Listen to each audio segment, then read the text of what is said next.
In today's video, I'm going to teach you how to attach Google Docs with proper sharing to Basecamp. We'll make sure the right people can see, comment on, or edit your document, and then place the correct link in your Basecamp project so everything works smoothly. Start by opening the Google Doc you want to attach. In the top right, click the Share button to open the sharing settings. Under General Access, decide how broadly you want to share. For the simplest experience, choose anyone with the link.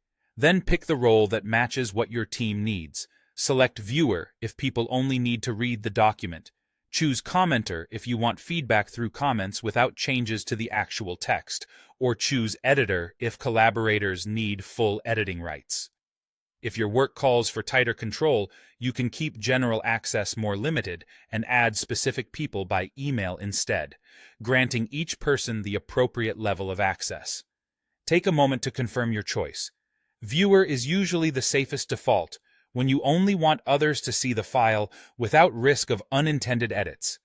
Once the access is set correctly, click Copy Link in the Share dialog.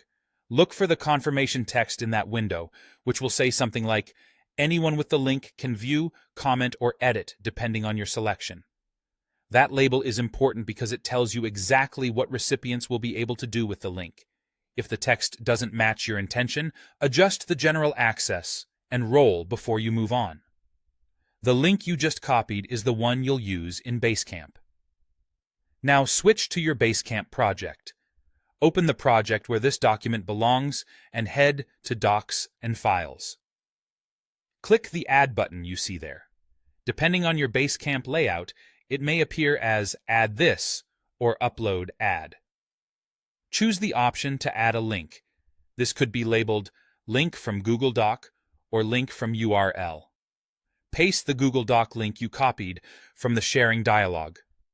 Give the item a clear, meaningful title so your teammates can recognize it quickly, then save. A descriptive title, using the document name plus a brief purpose or date, helps teammates find the right file at a glance. And that's it. You set the correct sharing in Google Drive, copied the right link, and attached it in Basecamp. If anyone later says they can't open the file, revisit the share settings and confirm the general access and role match what your team needs.